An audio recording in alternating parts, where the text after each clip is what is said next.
Welcome to Everyday Good, a podcast where we take a small slice of life and explore how the person and work of Jesus is good in the midst of it.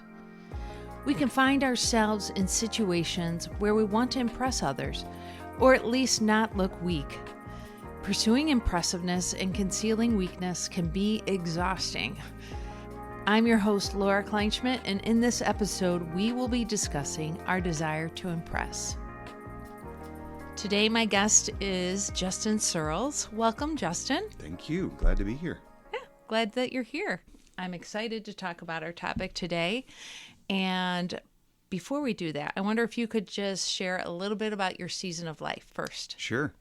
So I'm in my 40s and living in the suburbs of Chicago and married, 3 kids, and 2 daughters of the heart, girls that we care for, and just parent, even though they don't have parents that are in their life and they're older.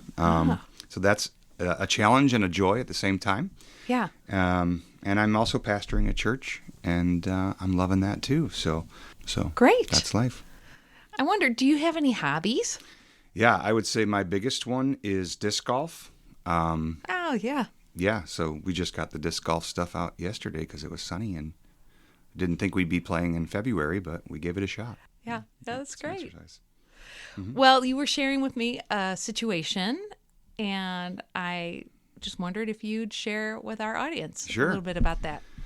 Being a part of the church that we're a part of, there's 6 different campuses, and all of them have a pastor. And about every month, usually every month, we get together in a meeting where all the 6 campus pastors get together with the lead pastor of our church and a lot of the executive staff. And it's a lot of people I respect so much and love so much and want to be so helpful to. I have some learning disabilities too, where I can't label things properly and I can't quote the Bible like the other pastors can, and I'm a pastor. That's supposed to be a great ability that I have, and I don't have it.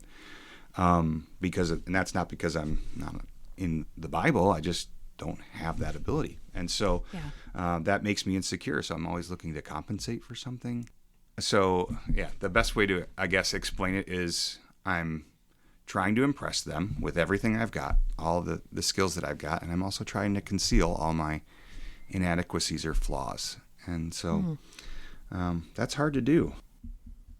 And then I also have this ability to go on rambling trails, trying to impress people or tell a story that's really going to change their life or impress them some more. So, it's just a temptation that's continual. So it's not something I'm even conscious of a lot of the times.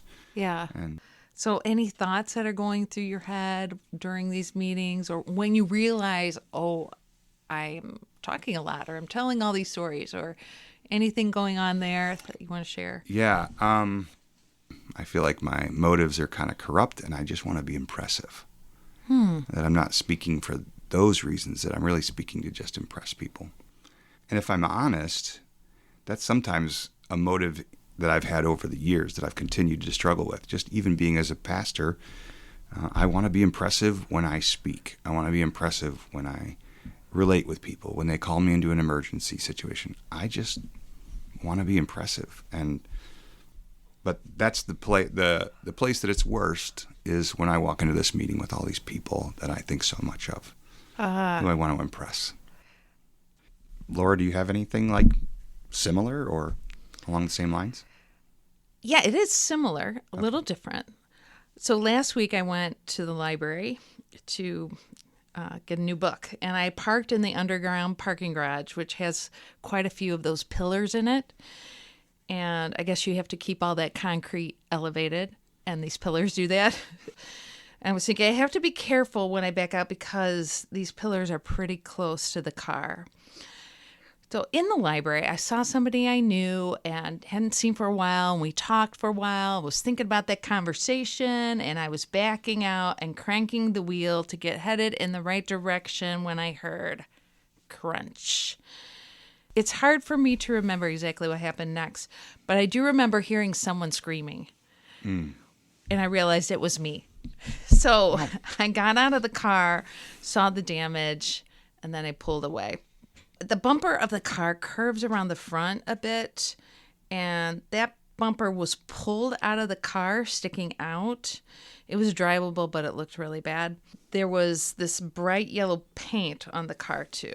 That screams, I hit something.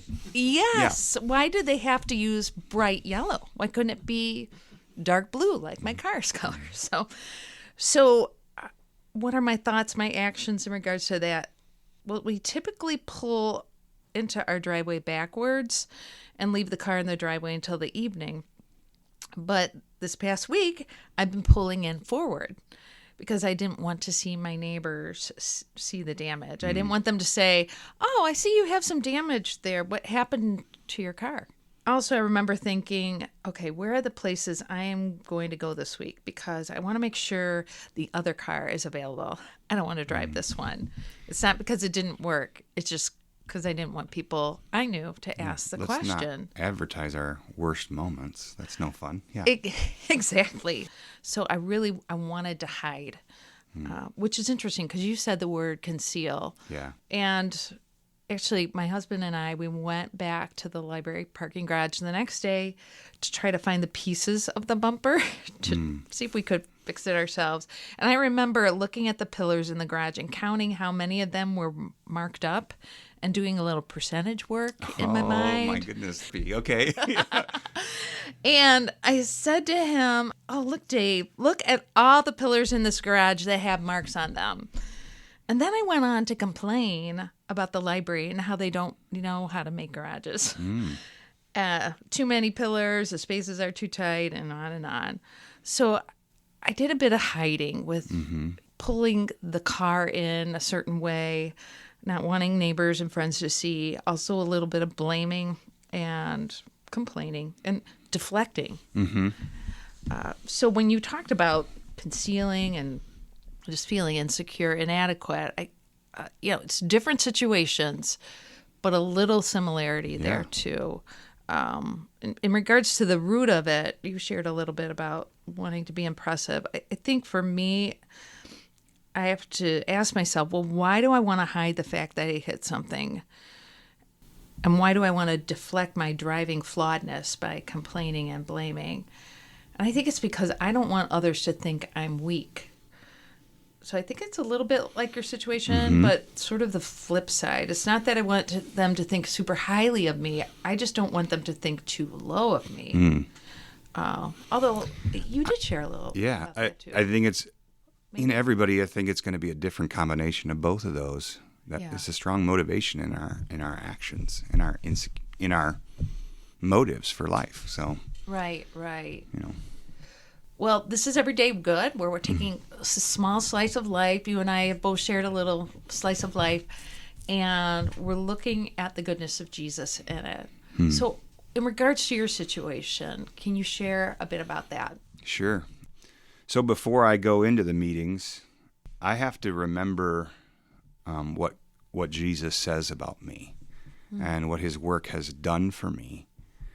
What he says about me is that, I see you, I know you, I've seen all the mistakes and flaws, and far worse than anybody in this world has seen. I know your thoughts from afar. He knows so much about us, every single thing, and he's still chosen to love me, not because of my performance, my bad performance, or my good performance. Like neither my evil or stupidity or distraction or my, those are the things that I'm ashamed of, or the things that I'm proud of. He didn't choose me because of either of those. He chose me because he loves me, and he wanted me to be his. And my record was not good. My motives were not good. He said, the message that Jesus gives us is that I'm going to trade my performance for yours. So you don't have to feel this way anymore. You don't have to feel that you're flawed, or be insecure about it, or anything like that. You don't have to be impressive. Right. He's the most impressive human being that has existed on the face of the earth. And he traded his performance for mine. And so when I stand before God, who knows all and sees all, he chooses to see Jesus' performance and accept me that way and love me that way. And it calms my desire to be impressive down a lot. And I think that the gospel message brings me a peace in those moments that says, Justin, your performance here is already been accounted for, whether you do good or bad. My opinion of you, God says, through Christ, is that my opinion of you is you're forgiven and you're redeemed, and your record is what Christ has done for you. So you don't have to impress the people in that room. You don't have to conceal your flaws. And there's a scripture that says, in your weakness I look strong. So I don't have to be afraid, and I don't have to be impressive. I can just walk into the room and put on the performance that Jesus has had and say, I'm good, and I'm just going to try to be as helpful and genuine and loving. I'm going to try to be like him as much as I can. And sometimes that's just okay to be quiet and listen and let somebody else talk and walk out of the room and no one's impressed with you. It's fine. That's great. So you shared so many good things there about performance and his performance substituted for yours. I just love that. So how do you engage with God when you realize that this is happening and you start remembering what you just shared? It's a cry to, just say, Lord, I'm feeling insecure, or I'm feeling like I want these people to think I'm awesome, and I just need to remember that I'm not here to make Justin look impressive. I'm here to make Jesus look impressive. That's my goal, is that people would see that God has been good and God is, redeemed. And so would you just help me to focus my thoughts? That's really good. Yeah. I love that what you said. It's not about making Justin impressive, but Jesus impressive. Yeah. He's already impressive. I just have to, just try to be like him, and and give him the glory for it, because my record doesn't matter anymore. Yeah. Yeah. I love how you're very honest with him. Like, I'm struggling now. I need help. Help me to remember these things. That's really good. Well, yeah, I think similarly, it's interesting what you shared about Jesus are some of the things that I thought about in my situation as well. I can remember that Christ is perfect, which you mentioned as well. And I'm not. I'm flawed. I'm going to make mistakes. And when I make a mistake, such as hitting a pillar with my car, I don't need to beat myself up. I know I'm flawed and he loves me anyway, just like you were sharing. And I can admit that I'm weak and be okay with it, which I know is countercultural, right? I hear these phrases, be strong, you can do it. And that just feels like a lot of pressure to me sometimes. I can't be strong in everything. I can think I need to be strong, smart, intelligent, prove myself. Therefore, I can't admit weakness. But I don't need to hide. And you mentioned a verse that I was just reading the other day where Jesus actually says to the Apostle Paul, my power is made perfect in weakness. And that's really helpful. Yeah, sometimes our weakness helps us see that God is providing, or He's stepping in to our lives and creating something that we can't create, doing something that we can't do. Yeah, in regards to complaining, maybe the architects did not construct the library parking garage well. I don't really know. I'm guessing they did a fine job. But let's say they did something wrong. I don't need everyone and everything around me to be perfect, to live a joyful life. I can remember I'm sinful and flawed, and others are too, and it's really helpful. In regards to blaming, I can just freely own up to what I've done. I don't need to blame everyone else when, like what you said, when I know that he's chosen me, he loves me, and I don't feel this need to perform. So engaging with God, I could come out of hiding with God and others. So my first step is just being honest with him and really thanking him that he knows me. He knows I'm flawed. He knows I'm going to make mistakes. And when I make a mistake, such as hitting a pillar with my car, I don't need to beat myself up. He knows I'm flawed and he loves me anyway.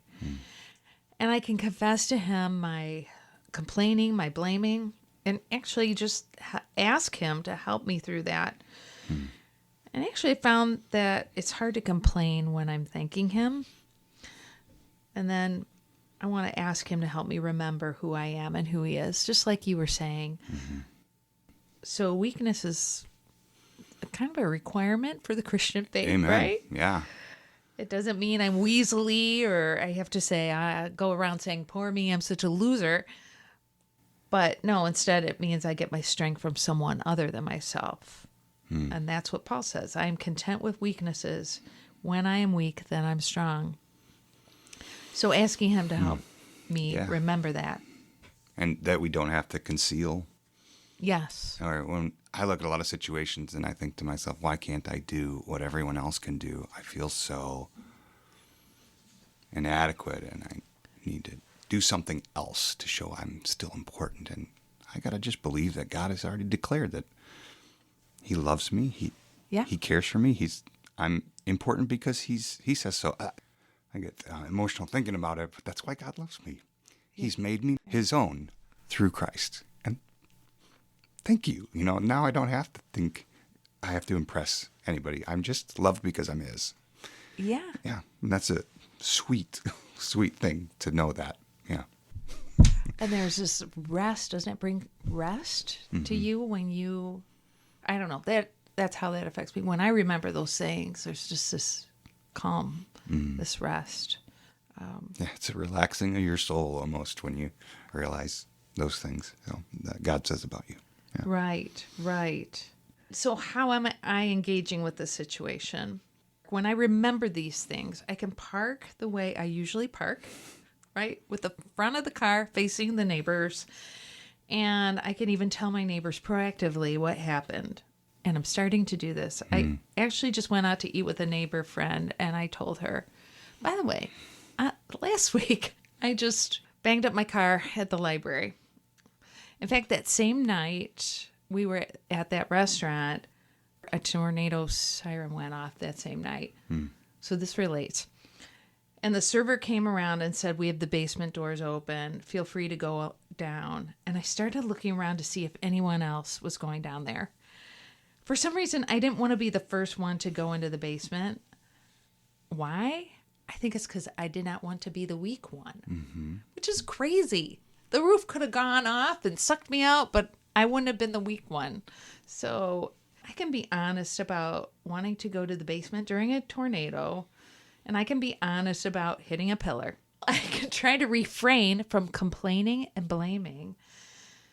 And I've actually found that if I'm doing the work of digging up the root, like you were talking about, just finding that rest and engaging with God, I actually don't feel the need as much to blame and complain.